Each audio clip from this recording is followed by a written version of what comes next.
Hello बच्चों। तो हमारे चल रहा था चैप्टर क्लास 11 का कोशिका चक्र और कोशिका विभाजन। क्लास 11 का चैप्टर है ये। इसमें मैंने आपको 4 लेक्चर आपको पहले करा दिए हैं। इसमें हम पढ़ रहे थे समसूत्रीय अवस्था। समसूत्रीय अवस्था के बारे में हमने पढ़ लिया था। समसूत्रीय अवस्था में भी हमारा पूर्वावस्था, समसूत्री विभाजन है जो समसूत्री अवस्था है जो वो कितने भागों में बटी है? 4 अवस्थाओं में बटी हुई है। सबसे पहले पूर्वावस्था, फिर उसके बाद हमने पढ़ा था मध्यावस्था और पश्चावस्था आज हम पढ़ेंगे और अंतावस्था। तो 2 अवस्था हमने पहले इसमें कंप्लीट कर ली है पिछले लेक्चर में, पूर्वावस्था और मध्यावस्था। तो आज हम क्या पढ़ेंगे? पश्चावस्था। तो हम पढ़ रहे थे इसमें समसूत्री अवस्था, जिसको हमने 4 भागों में बटी हुई है समसूत्री अवस्था। सबसे पहली अवस्था क्या है इसकी? पूर्वावस्था। उसके बाद कौन सी अवस्था है? मध्यावस्था। उसके बाद कौन सी अवस्था है? पश्चावस्था। और उसके बाद कौन सी अवस्था है? अंत्यावस्था। तो ये 4 अवस्थाओं में क्या है? समसूत्री अवस्था, यानी कि 4 भागों में बटी हुई है। तो पूर्वावस्था हमने पढ़ लिया था और उसके बाद मध्यावस्था हमने पढ़ी थी। तो पूर्वावस्था में, मध्यावस्था में क्या हुए थे? जो गुणसूत्र हैं वो पंक्ति में लगे हुए थे। तो हम पढ़ेंगे अब पश्चावस्था। तो पश्चावस्था के बारे में हम पढ़ेंगे, उसके बाद पढ़ेंगे हम अंतावस्था। तो ये 2 अवस्था हम कंप्लीट करेंगे। तो ठीक है बच्चों, सेशन को स्टार्ट करते हैं। तो पश्चावस्था में क्या होगा? पश्चावस्था में क्या होगा? गुणसूत्र बिंदु, जो गुणसूत्र बिंदु होंगे वे क्या होंगे? विखंडित होने लगते हैं। और जो अर्धगुणसूत्र थे वो क्या होंगे? अलग होने लगते हैं। यानी कि हमने मध्यावस्था की बात करी तो मध्यावस्था में क्या था? मध्यावस्था में जो गुणसूत्र थे वो पंक्तियों में लगे हुए थे। तो इसमें क्या होगा? गुणसूत्र अलग होंगे। इसमें पश्चावस्था में क्या होगा? गुणसूत्र अलग होने लगेंगे। यानी कि अगर हम बात करें, एक गुणसूत्र किससे मिलकर बना होता है? 2 संतति कोशिकाओं से मिलकर बना होता है। एक गुणसूत्र क्या होगा? 2 संतति जो क्रोमोसोम होंगे उनसे मिलकर क्या होता है? बना होता है। तो एक गुणसूत्र का क्या होता है? निर्माण होता है 2 संतति गुणसूत्र मिलकर। तो एक गुणसूत्र क्या होगा? बनता है। तो 2 संतति गुणसूत्र कैसे होंगे? जैसे एक गुणसूत्र ये हुआ और एक गुणसूत्र कैसे होगा? ऐसे होगा। तो ये क्या है? 2 गुणसूत्र है और इनसे क्या बनेगा? एक गुणसूत्र बनेगा। तो ये क्या है? एक गुणसूत्र है। तो 2 संतति गुणसूत्र मिलकर क्या बनाएंगे? एक गुणसूत्र का निर्माण करेंगे। तो इन गुणसूत्र के जो काइनेटोकोर्स थे उससे क्या जुड़े हुए थे? तर्कतंतु। एक काइनेटोकोर ये है, एक काइनेटोकोर ये है, और इससे क्या जुड़े होंगे? तर्कतंतु। ऐसे जुड़े होंगे तर्कतंतु। और ये बीच में क्या है? ये क्या है? गुणसूत्र बिंदु है। ये बीच में क्या है? गुणसूत्र बिंदु। और एक काइनेटोकोर से ये जुड़ा होगा तर्कतंतु और एक काइनेटोकोर इधर से जुड़ा होगा तर्कतंतु। तो इस तरह ये जुड़े होते हैं। तो 2 संतति गुणसूत्र मिलकर क्या बनाते हैं? एक गुणसूत्र बनाते हैं। तो जैसे एक गुणसूत्र, तो एक गुणसूत्र का निर्माण होता है। तो हम बात कर रहे हैं पश्चावस्था में। तो पश्चावस्था में क्या होगा?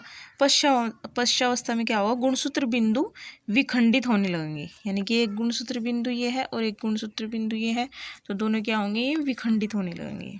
तो पहला पॉइंट ये है कि गुणसूत्र बिंदु क्या होंगे? इसमें विखंडित होते हैं। और अर्धगुणसूत्र क्या होंगे? अर्धगुणसूत्र अलग होने लगते हैं। यानी कि गुणसूत्र क्या होंगे? इसमें अलग होने लगते हैं। अगर हम बात करें मध्यावस्था में, तो मध्यावस्था में गुणसूत्र कैसे थे? ऐसे थे, ऐसे पंक्ति में लगे हुए थे। यहाँ तर्कतंतु से काइनेटोकोर के जुड़े हुए थे तर्कतंतु। तो इस तरह क्या थे? गुणसूत्र लगे हुए थे। उसके बाद अगर हम बात करें पश्चावस्था की, तो पश्चावस्था में क्या होगा? गुणसूत्र क्या होंगे? तर्कतंतु के एक विखंडन से तर्कतंतु क्या होंगे? इसमें विखंडित होंगे। तो ऐसे कुछ होंगे गुणसूत्र। गुणसूत्र क्या होंगे? इसमें अलग होंगे। तो तर्कतंतु से तो जुड़े होंगे, लेकिन गुणसूत्र क्या होंगे? इसमें अर्धगुणसूत्र। एक तो अर्धगुणसूत्र अलग होंगे, यानी कि गुणसूत्र ये दो हैं तो ये अलग होने लगेंगे और ये केंद्र की ओर जाने लगेंगे। यानी कि ये क्या थे, केंद्र से दूर भाग रहे थे, उसमें मध्यावस्था में, लेकिन इसमें क्या होंगे, केंद्र की ओर है इनका, केंद्र की ओर क्या होंगे, ये अलग होने लगेंगे ऐसे। और उसके बाद क्या होगा, अर्धगुणसूत्र क्या होंगे, विपरीत ध्रुवों की ओर जाने लगेंगे, यानी कि विपरीत होंगे तो ध्रुवों की ओर जाने लगेंगे। यहाँ पर ये जाने लगेंगे पश्चावस्था में। तो यही पॉइंट मैंने आपको समझाया और यही मैं आपको यही पॉइंट हमारे क्या है, पहला पॉइंट यही होगा कि गुणसूत्र बिंदु क्या होंगे, विखंडित होंगे और अर्धगुणसूत्र क्या होंगे, इसमें अलग होंगे और ध्रुवों की ओर क्या होंगे, ध्रुवों की ओर जाने लगेंगे। तो पहला पॉइंट यही है पश्चावस्था में। तो पहला पॉइंट यही है, गुणसूत्र बिंदु क्या होंगे, विखंडित होंगे, विखंडित क्या होंगे, होते हैं। और उसके बाद क्या होगा, और अर्धगुणसूत्र से क्या होंगे, ये अलग होने लगते हैं, अर्धगुणसूत्र से क्या होंगे, ये अलग होने लगते हैं, अलग होने लगते हैं। और क्या होगा, अर्धगुणसूत्र विपरीत क्या होंगे, ध्रुवों की ओर जाने लगते हैं। अर्धगुणसूत्र क्या होंगे, विपरीत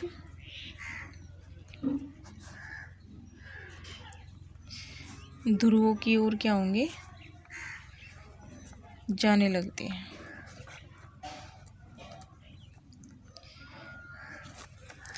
तो ये पॉइंट था, पहला पॉइंट यही था इसमें पश्चावस्था में। अगर हम बात करें पश्चावस्था की, तो पश्चावस्था क्या होगी, ये क्या है, यानी कि पूर्वावस्था, मध्यावस्था और पश्चावस्था और अंतावस्था में ये क्या है, पश्चावस्था सबसे इनमें सबसे छोटी अवस्था होती है। तो पहला पॉइंट ये हो गया।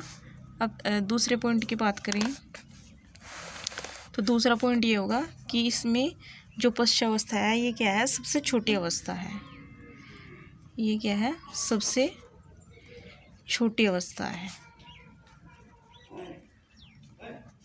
सबसे छोटी अवस्था क्या है, ये सबसे छोटी अवस्था होती है। तो दो पॉइंट ये होंगे इसमें पश्चावस्था। तो ध्रुवों की ओर ये ऐसे, तर्कतंतु ध्रुवों की ओर ऐसे जाने लगते हैं। ये गुणसूत्र क्या होंगे, ध्रुवों की ओर ऐसे जाने लगते हैं।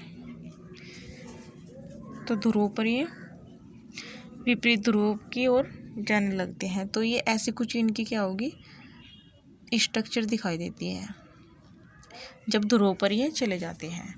तो ये था पश्चावस्था में। अब हम बात करेंगे अंतावस्था की, जो हमारी समसूत्री अवस्था में क्या है, अंतावस्था है।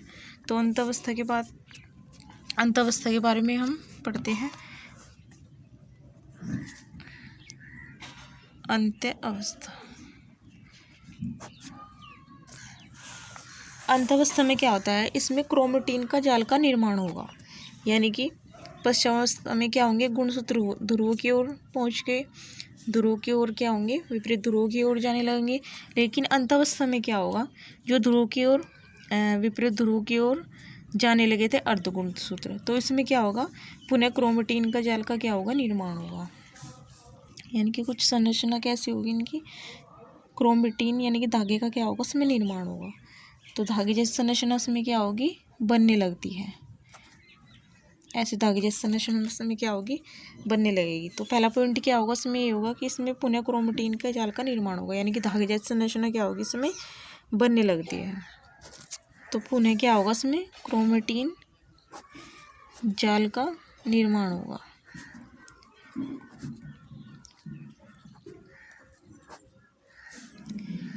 निर्माण होता है। तो पहला पॉइंट ये हो गया इसमें, किसमें क्या होगा, पुनः क्रोमेटिन जाल का निर्माण होगा। और उसके बाद क्या होगा, इसमें जो कोशिका अंगक होंगे और केंद्रक होगा इसमें, उसके बाद क्या होगा, इसमें केंद्रक आवरण बनने लगता है। तो दूसरा पॉइंट क्या होगा, इसमें केंद्रक आवरण आने लगता है। क्या होगा, केंद्रक आवरण बनने लगता है। और उसके बाद क्या होगा, इसमें कोशिकांगक और केंद्रक क्या होंगे, कोशिकांगक और केंद्रक इसमें क्या होंगे, दिखाई देने लगते हैं। तो दूसरा पॉइंट क्या होगा, इसमें केंद्रक आवरण क्या होगा, पुनः आ जाएगा। यानी कि केंद्रक आवरण क्या होगा, इसमें केंद्रक आवरण बन जाता है। तो दूसरा पॉइंट ये है कि इसमें केंद्रक आवरण पुनः आ जाता है।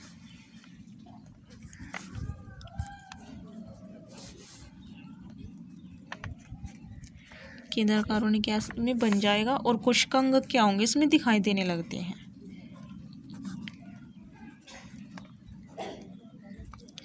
कोशिकांग क्या होंगे इसमें दिखाई देने लगते हैं, दिखाई देने क्या होंगे लग जाएंगे। तो ये हमारे 2 पॉइंट हो गए। तो यही इसमें क्या था, इसमें 2 पॉइंट थे इसमें अंत अवस्था में। एक तो क्या होगा क्रोमेटिन जाल का निर्माण होगा और दूसरा क्या होगा इसमें केंद्रक आवरण बनने लगेगा, यानी कि क्रोमेटिन धागा जैसी संरचना इसमें दिखाई देने लगेगी, यानी कि बनना शुरू हो जाती है।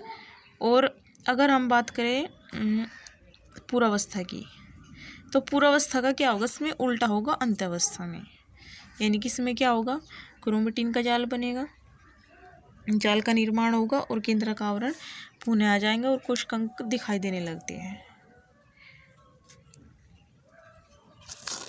तो जो समसूत्रीय अवस्था में हमारा बच रही थी 2 अवस्था, पश्चावस्था और अंतावस्था, इन दोनों के बारे में मैंने आपको अच्छे से समझाया। आई होप कि आपको मेरा लेक्चर अच्छे से समझ में आया होगा। तो हमने क्या क्या पढ़ा इसमें, सबसे पहले हमने पढ़ा पश्चावस्था। पश्चावस्था पढ़ा हमने सबसे पहले इसमें। पश्चावस्था में क्या पढ़ा हमने, गुणसूत्र बिंदु क्या होंगे विखंडित होंगे और अर्ध गुणसूत्र क्या होंगे इसमें अलग होने लगते हैं, और अर्ध गुणसूत्र अलग होकर विपरीत ध्रुवों की ओर जाने लगते हैं। तो मैंने बताया था कि जो गुणसूत्र होंगे वे 2 संतति गुणसूत्र से मिलकर बने होते हैं, जो एक गुणसूत्र का क्या करते हैं, एक गुणसूत्र का निर्माण करते हैं। 2 संतति गुणसूत्र मिलकर एक गुणसूत्र का निर्माण करते हैं। ये मैंने यहाँ पर लिख रखा है और यही मैंने यहाँ पर आपको डायग्राम के थ्रू आपको समझा रखा है अच्छे से। तो उसके बाद ये पश्चावस्था क्या है, सबसे छोटी अवस्था है। ये दूसरा पॉइंट मैंने बताया कि सबसे छोटी अवस्था है। ये डायग्राम मैंने आपको समझा रखा है कि ये थे मध्यावस्था।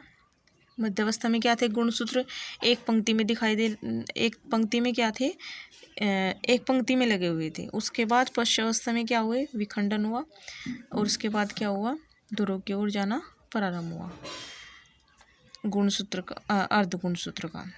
और अंतावस्था क्या है, इसमें क्रोमेटिन जाल का निर्माण होगा और केंद्रक आवरण पुनः आ जाएगा और केंद्रक कोशिकांग इसमें क्या होंगे दिखाई देने लगते हैं। तो यही थी अंतावस्था। अंतावस्था में क्रोमेटिन जाल का निर्माण होगा और केंद्रक आवरण पुनः आ जाएगा और कोशिकांग इसमें दिखाई देने लगते हैं। तो ये हमारी 4 अवस्था कंप्लीट हो गई। आई होप कि आपको बच्चों मेरा लेक्चर अच्छा लग रहा है, तो लाइक करके जाना और चैनल को सब्सक्राइब कर लेना। तो ठीक है बच्चों, अगले लेक्चर नेक्स्ट लेक्चर में मिलेंगे अगले टॉपिक के साथ। तो ठीक है बच्चों, यही सेशन में एंड करती हूँ।